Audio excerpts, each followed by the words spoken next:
Assalamu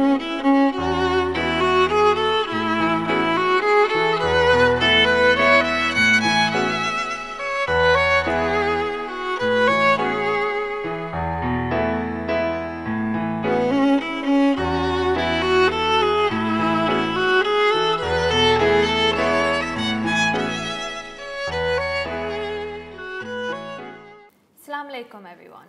Today's talk is going to be an amazing one. Our guest today is an exceptional woman. She graduated from Georgetown University in Politics and Security Studies and then went to do her law degree at Cambridge University. I would like to introduce to you Moriel Shah.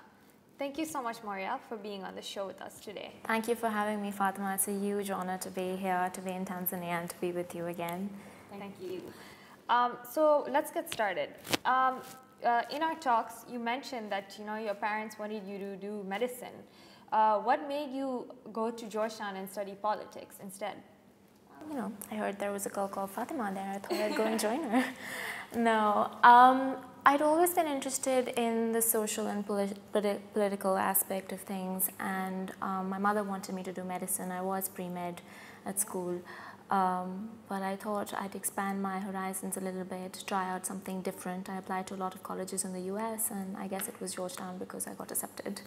So yeah, went there and experimented a little bit initially, but then my interests lay in politics and security studies. Those were most relevant to my region, so I pursued those. In what way was it relevant to your region?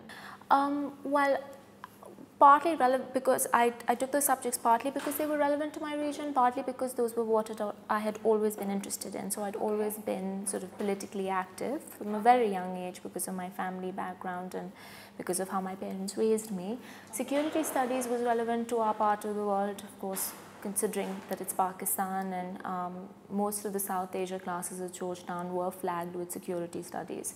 So that ended up being my major concentration invariably, and also because I took a wide variety of classes actually. I did a lot of anthropology, women and gender studies, but they all ended up coming into the umbrella of peace and security studies just generally. So that's what I ended up doing. So Georgetown is known for its School of Foreign Service, of course, right? And you have so many presidents of countries around the world, so many ministers that have graduated from there. As a woman from Pakistan, the norm would be to do something that's not so, what's the word? It's, not so out there, something that's in the norm. So medicine would be something that's, very, very normal because you can pursue being a pharmacist. With politics, I'm glad you raised this. I remember discussing this with one of my uncles who was aware that I was in the US but wasn't aware of what I was studying, and I said, I'm doing politics, and he was taken aback, shocked. He said, not medicine? Who studies politics? You want to be president of Pakistan? Just, just look after the farm a little bit and you'll be there. So it really wasn't a concept, and even when I told people that I was at the School of Foreign Service, they said, well, are you going to join the Foreign Service afterwards? Or you're studying politics, so you're obviously going to be a politician afterwards. It was challenging to circumvent my way around those views. Most people just thought that I'd come back and, I could, if I wanted to do politics, I could have done it without the degree.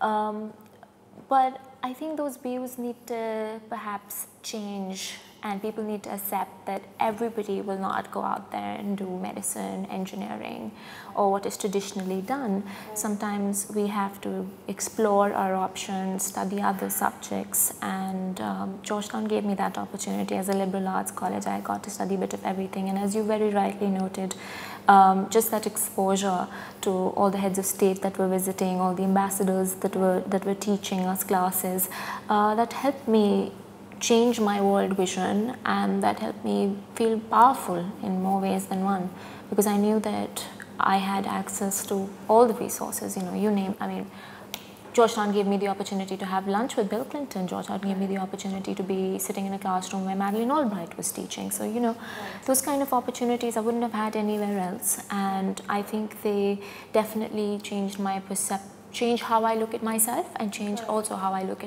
at my society, because again, I'm from a little village in Pakistan. Yes, the village is 2.5 million people, but yes, I'm also the first girl who went to the United States for undergraduate education and studied something that other people don't usually study. So you know, that's the thing. You know, it's challenging, but it's doable. And I think you're a live example of somebody who you know, just went against the norm and did something and accomplished something. Yeah, it definitely involved a lot of hard work. Right. You know, I supported myself throughout. I had a full ride scholarship. I wasn't dependent on anybody. I worked 2 jobs, made my ends meet, and there's a happy feeling about that at the end of the day, that you've done something that other people can. I almost feel like sometimes when I go home back to my village and I speak to the girls there, they know that I'm from the community, and when they talk to me, it's like they can have dreams bigger than, say, whatever is limited to them in their village. Like they can reach for the stars and, you know, not come back with a handful of dust. To be able to inspire others that way. Although I don't think I'm quite there yet, but yes, I've done a couple of things that maybe a lot of other people have not done, and some people may find it a little inspiring. Okay. So let's talk a little bit about what you do now. You teach European law and company law at a university in Pakistan, right? So why did you choose to do this? Well, I had a law degree, had to make some use of it. No. That's a good question, actually. When I got into the law, it was through human rights research that I had been doing at Georgetown. I have worked in Pakistani jails in my village. They're in a terrible state. Last time I went, I met a prisoner who had been in there for 8 years and had never seen the inside of a courtroom. He thought he was there because he sold his neighbor's goat. He was actually there for some murder charge. He didn't even know. Right. And I had to speak to the police officials, get him legal help. I'd also worked on women who were they were forcibly evicted from their home after the male family head died. Right. So this was a mother and her 3 daughters. They came to me in a state where they were beaten up. They had some teeth missing. It was, and I was able to sort that out by making a few. I mean, at that point, I thought I was confused as to what to do to help them, and I was able to make a few phone calls to the local police station without using any names or anything, just being like, police officer, these women in your area have been brutally evicted from their home, can you help them get back in? And I was able to do that, and I felt like there was such a lack of knowledge about what the laws are. So that prisoner in the jail did not know that he had to be presented in a courtroom, did not know that he should have had access to a lawyer, did not know that he cannot just be picked up off the street and be kept in jail for 8 years for picking up his goat, for stealing his neighbor's goat, which he said he did not do. Things like that made me very conscious of the practical value that the law has. And then at Georgetown, I was doing legal research with a professor on women's rights and laws in Pakistan, and how, there's laws, but they're not really implemented, and therefore we have the state of women's rights that we do. I was doing that research. I sent my paper to Cambridge. It got accepted. They took me for a special program. And then I thought I'd get a little practical. I was doing company law, and I quite liked that. And because one has to train as a lawyer in the UK, I do have a training contract with a firm there, and I might be going back there again. But for the time being, I'm in Pakistan, and I thought that the best way to give back to my country and to make people knowledgeable about the law at this stage is through teaching. Right. And so that's what I'm doing. And it's a great opportunity to mentor students, to take them to events, to sort of shape their views about the law in the world. I mean, I'm not saying I'm shaping them in a particular way or the other, but it's just interesting to be that. I always was blessed with great teachers who made me think out of the box, teachers who made me believe in myself, teachers who valued my opinion, and I would try to do that as much as possible with my students. So yeah, the right teachers you remember for the rest of your life. Exactly. Right? Like my teachers, I am where I am because I had fabulous teachers. Otherwise, I would have just been in Pakistan, just your average girl. It was because, my 7th grade geography teacher read out my answer to the whole class and everybody clapped, that I thought, okay, maybe I'm not that stupid, maybe if I work hard, I'm not going to get a D in everything, and I might be able to work my way to university. That's very, very inspiring. So you've done quite a bit of volunteering, right? You mentioned you did it at Georgetown, you did some at Cambridge, you did some back in Pakistan. Why did you start, and what made you get involved? So I think part of the story has to do with that teacher who really inspired me. She was my geography teacher, and she had this practical, hands-on approach to geography. So if she was teaching us about waterlogging and salinity, she made us go and see it. If she was teaching us about a particular kind of tree, she made us go and look at those trees, like coniferous trees up north, or other kinds of grassland that she was teaching us about, or different crops that she was teaching us about. And I think those things really instilled in me a love for my land and where I come from. And I was an exception in my little school. I went to a convent in Karachi with 45 other girls, and I was one of the very few that came from a village and that had a farm. And I used to live this life where I was transitioning between that farm and what I consider to be real Pakistan and that little artificial little insular bubble that we live in. We call it Cliftonia. It's Clifton and Defence, two gated communities where the rich people of Pakistan live. Because I was doing that all the time, she just made me fall in love with that real Pakistan, and she made it possible for me to very frequently go there and look at what was happening there. And then the funny story was, so I was very passionate about her subject, the one that she taught. She taught me geography, and then that became Pakistan studies. So I really wanted to do well, and in my final exam, I had so much to write, my final British O-level exam, that I wasn't able to complete the paper. I wrote like 5 sentences for the last question, and I had to stop mid-sentence. And it was a question about my favorite politician and his social policies. So it was devastating for me to have left that there in mid-sentence. And after that, I was very upset, and I spoke to my parents and I said, look, I don't think my knowledge of Pakistan or my passion for my people needs to be determined based on an exam that I take. I want to pack up my bags and go out and to the villages. And my mother had a friend who was running schools all across Sindh. So she put me in contact with her. I went there and I discussed my sort of skill set with her, and she said that she would like for me to go around to all the schools. Considering that I had been to a good school in Karachi, I could go in, talk to the students because I speak Sindhi. They would be able to relate to me, just write about their stories, write about the teachers, prepare materials for them that they could send to their donors in the US. And this was for a few programs run by Save the Children and by World Bank. So I started with that. 15-year-old then. I packed up my bags, I went up across Sindh, and I guess I just fell in love with the province and the people. I met real people with real issues, real concerns, real dreams, people who wanted to do something. When I went to school, Fatima, like a lot of girls, I love them, really. But a lot of people I were with didn't want to do anything with their lives. Right. Beyond, say, the next party or the next fashion show. I'm not saying that those things are shallow, but I'm just saying I fell in love with the fact that I met girls who told me that their dream was to eat dal for dinner. Because there are parts of Sindh where you don't even get lentils, you get like chilies. They would just eat dried chilies for dinner. That's all they used to eat because it was a desert area. Or like girls who told me they wanted to be a doctor when they grew up, but they had never seen a doctor. They'd only seen lady health workers that used to come to their village. Or they'd tell me things like, we want to be doctors because, my sister died in childbirth. And one of the girls, I still remember, Sakina, she told me that. Or like Zina told me about all the difficulties that she had to brave, all the pressure that she had from the community to not be a teacher, and she became a teacher. She was attacked, she was verbally abused. All those kind of things really changed who I was at the core. And then for 10 years I've been on and off involved with the Indus Resource Center, and I keep going to their schools and being involved with their community engagement processes. And it was interesting because I not only met the students who were my age and spoke to them about what they dreamed of, I spoke to the teachers and their problems, and they also had, every school had a little community organization which would have all the community elders coming in, and they were very sort of open about what they had to say.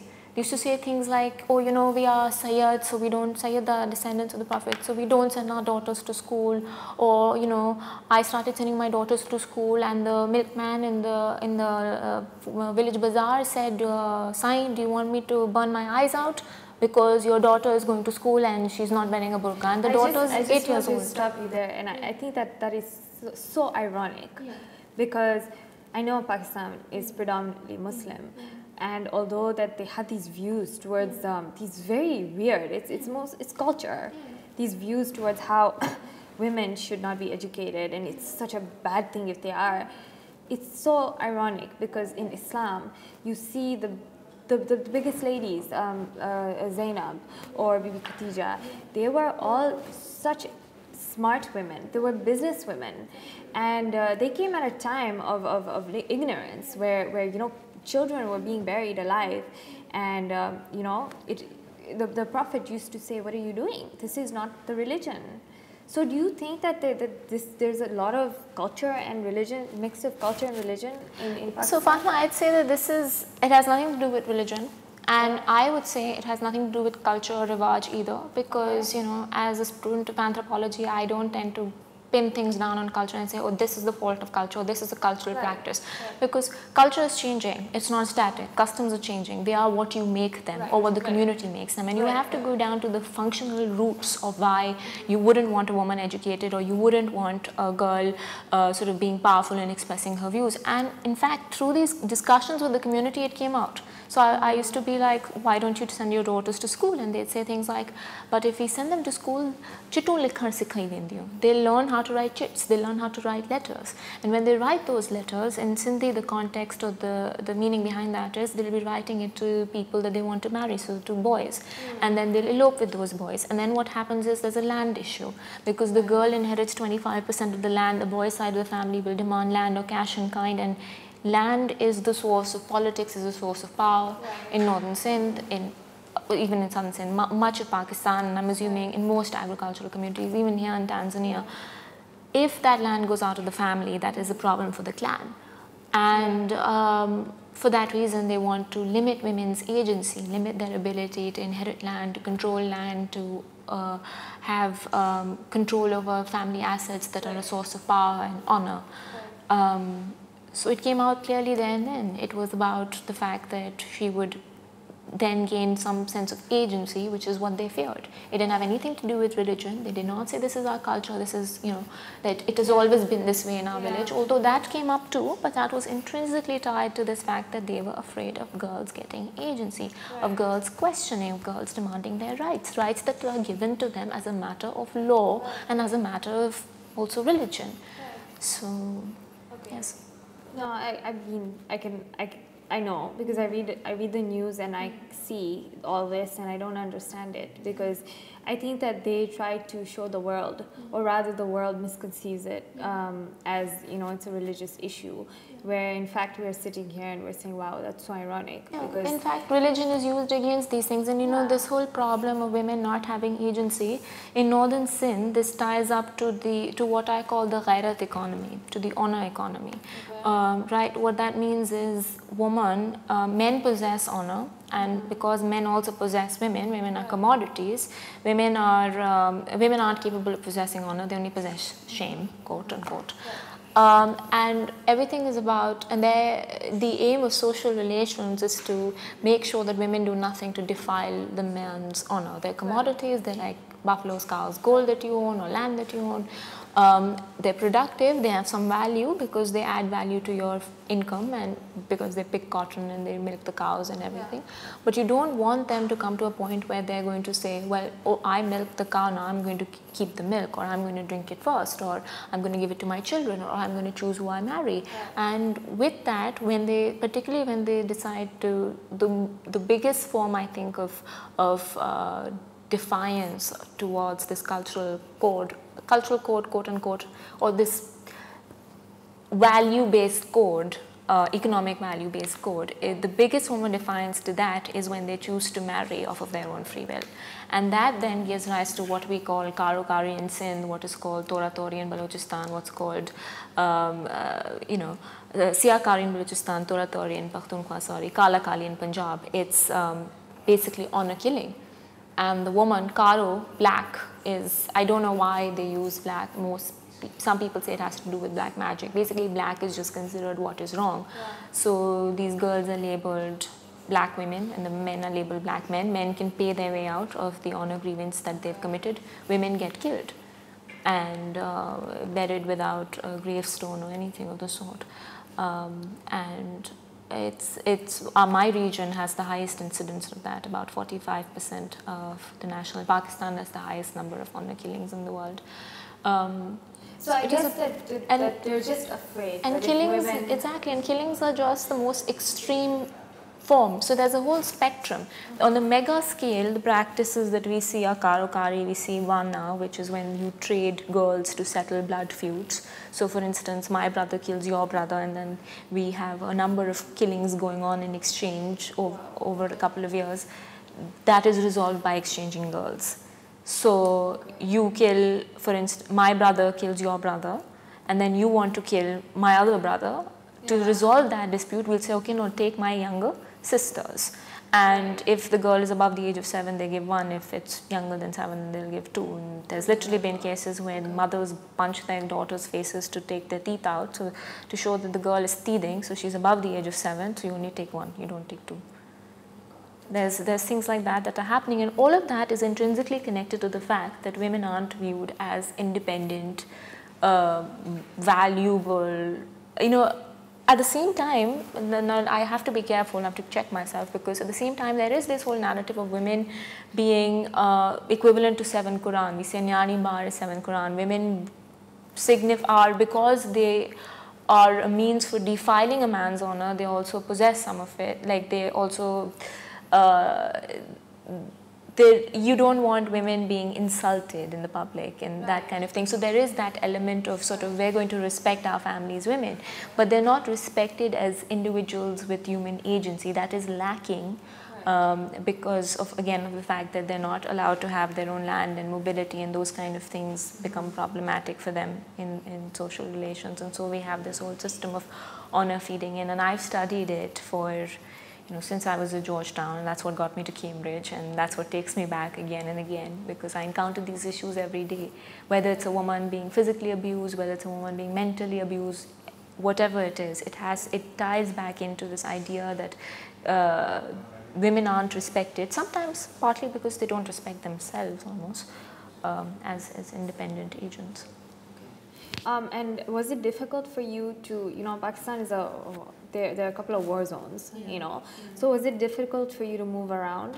Well, as long as you don't tell your parents too much, everything is kosher. I just tell my parents, because my village is in northern Sindh, I just tell them, yeah, I'm going to the village.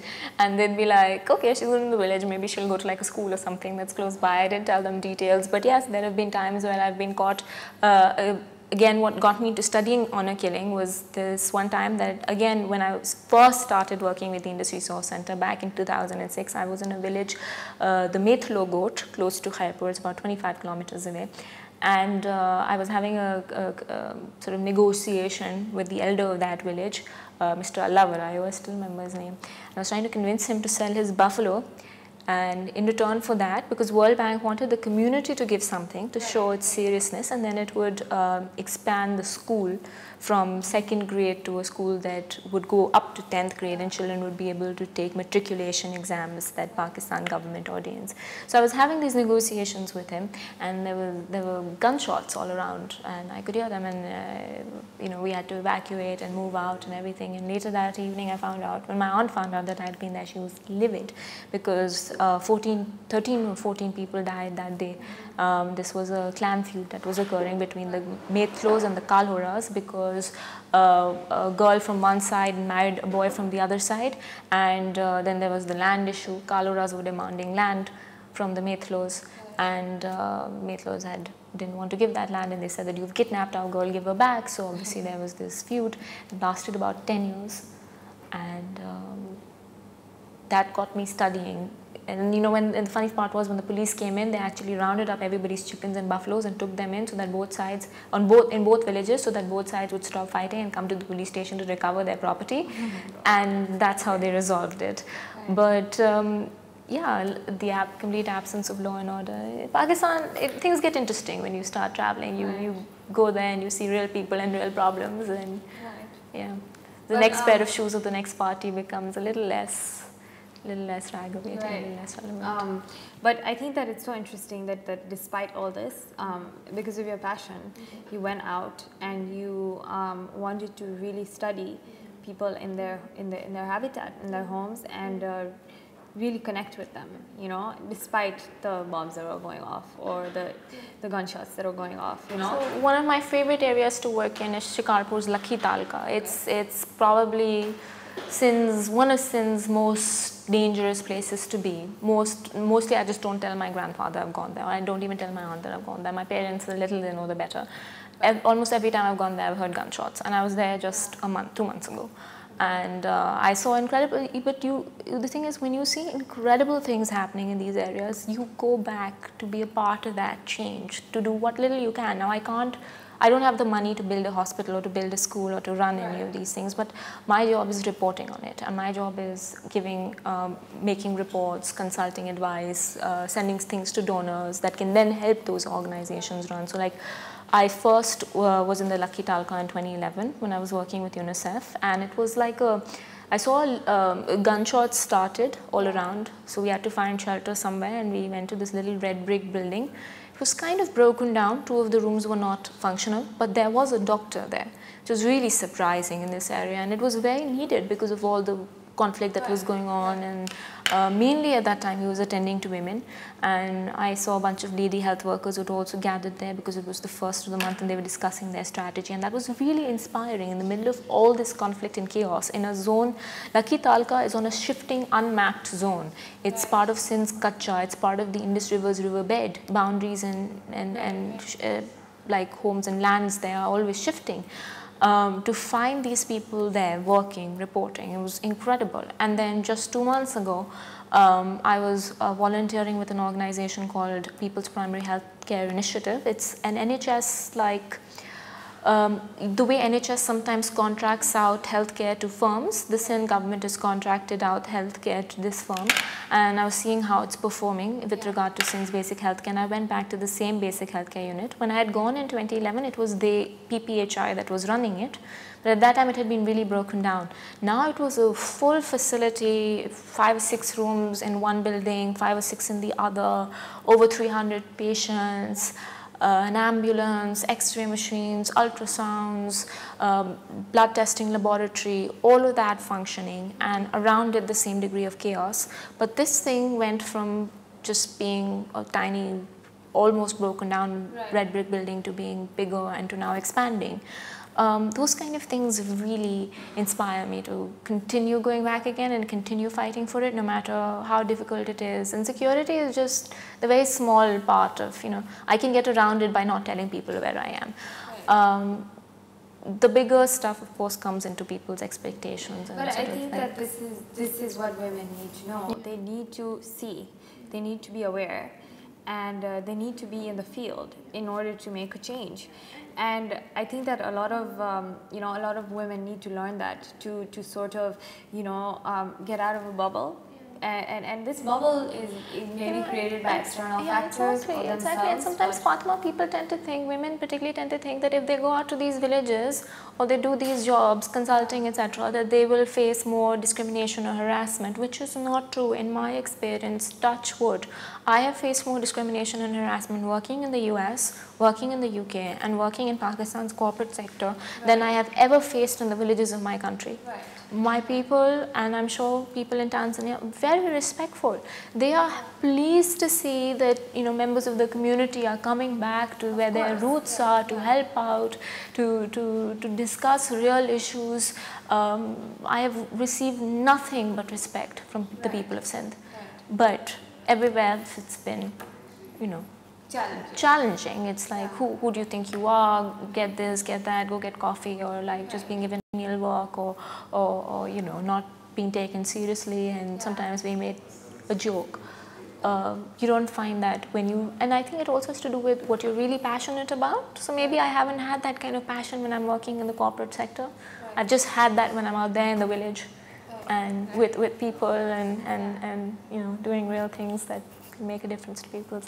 At the end of the day, it's what makes you happy, and when you go home, that you feel good, that you've done something to give back. Okay. So this is something I really want to talk to you about. Do a lot of women in Pakistan hold leadership positions? Yes, they do. A fair number do.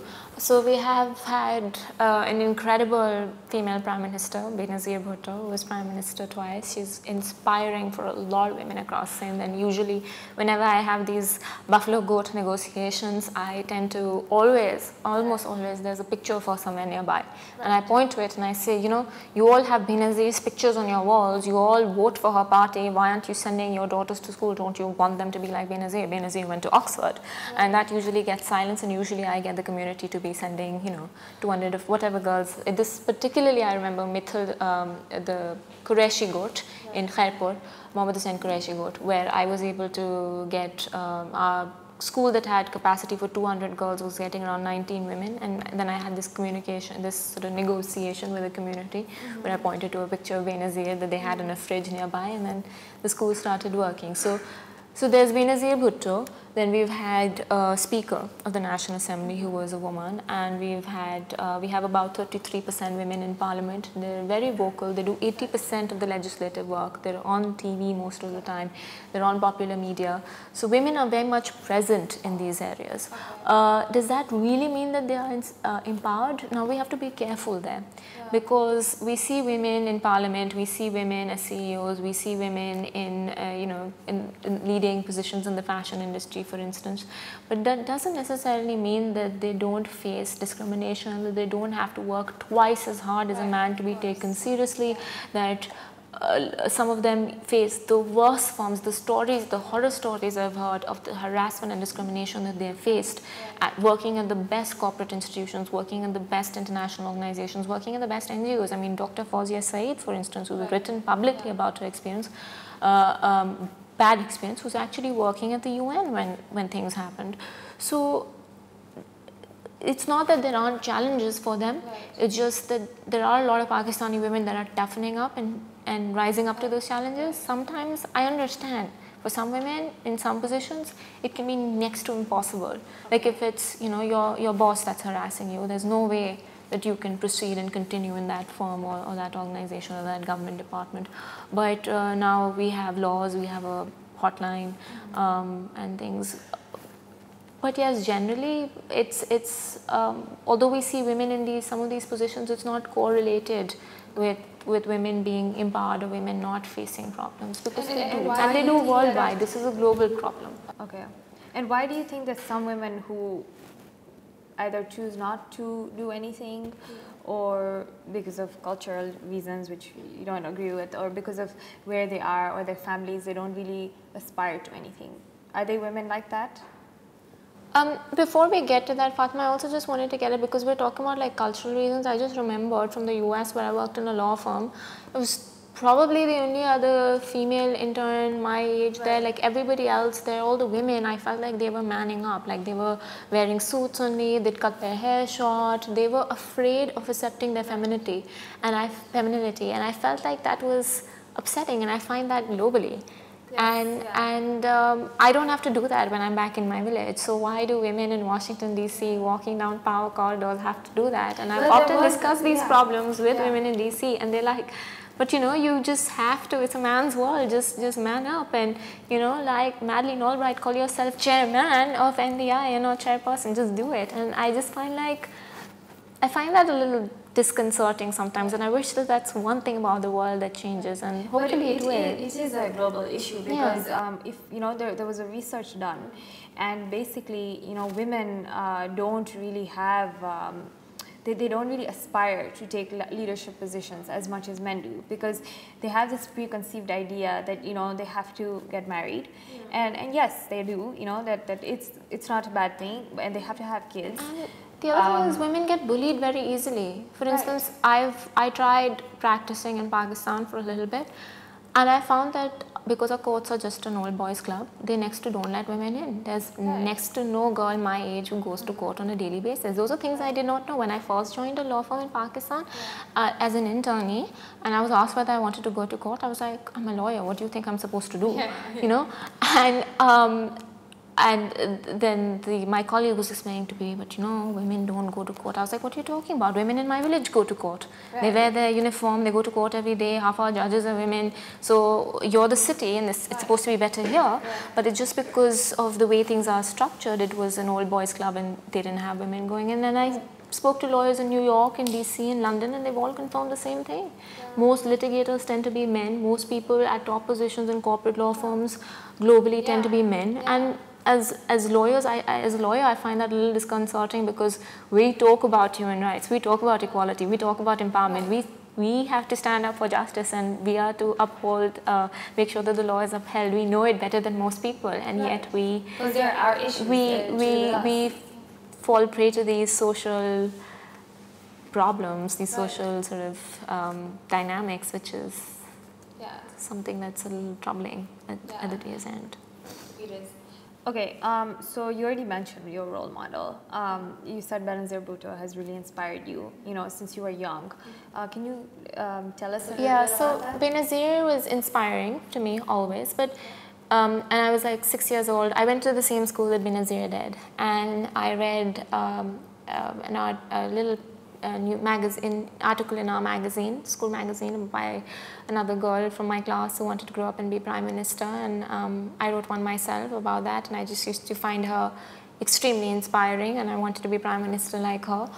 But then there's also been other women, Fatma, that are inspiring. I don't limit my role model to just one woman. Like, my mother is an incredible woman. Right. She works 6 jobs. She is Pakistan's top gynecologist. She has done everything possible to make opportunity, to make sure that I have had the opportunities that I have had, you know. My aunts are all incredible, and they're all top of their profession. One of them is a PhD anthropologist, one of them is a World Bank economist, one of the other one's also a gynecologist. The others are all doctors. And I have 12, 13, how many aunts? I think I have 13 aunts. Yes, I have 13 aunts, quite the large number. And they're all incredible leaders in their field. I was surrounded by all of these strong women. They were all inspiring in their different ways. My teachers were inspiring. I would consider Ms. Reshma Tabani my role model. She was also a lawyer, and then she was teaching us to be leaders. That I found that inspiring. I find you inspiring. You know, you've had quite the way you've sort of played golf all your life, and you've managed your studies, and you went to Georgetown, and now you're back and you're head of marketing and you've got your own TV show. I find that inspiring. I find inspiration from different things, and I have many different role models, and each of them has taught me something. Right.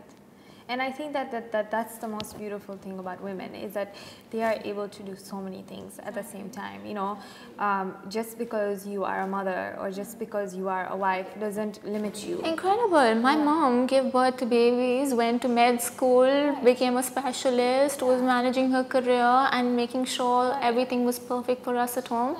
And so many mothers do that. Yeah. And then they go through their health problems and everything. And it's good for being in a relationship, because, you know, when you come back home, you both having intelligent conversations, and even for your kids, because at the end of the day, it's the mother that spends a lot of time with the kids. And you're proud of both your parents and the work that they do, and it also creates sort of balance within the home in terms of both parents being strong and empowered, and you drawing inspiration and strength from both of them, and knowing that both of them have your back. That really helps. Yeah, it does. On that note, thank you so much for being with us on the show. I think that I learned so much about Pakistan over the past few days. I learned so much about how in certain ways it's very similar, you know, to Tanzania, to our culture. And you know how in other ways it's very different, you know. So thank you for coming. Do I have time for a comment on Pakistan and Tanzania? Yeah, sorry, I really wanted to add, since I've come here, I've been observing women here. Okay. So first day when I was going around, I saw that there were women sweeping the streets. I saw that there were women policing the streets. I saw that there were women walking on the streets. Yeah. I haven't seen that kind of public presence of women in Pakistan. I know that there are women police officers. I don't see them on the streets. I know that there are, I mean, I don't think there's any women on the sweeping staff, but there need to be. I don't see women walking on the sidewalk. I need to see them. And I've seen those things here. I've been incredibly inspired, and I hope that both our countries can learn a little bit from each other and take things forward, because Tanzania seems to be doing incredibly well on the peace front, on its economic growth front. Pakistan, not so much. And but there are other things that we have strengths in, and I think that both countries can learn from each other and take things forward. You know, developing countries uniting would be a good thing for development all over the world. Definitely, definitely. Okay, thank you so much for being on the show. Thank you for having me. It was such a pleasure. Okay.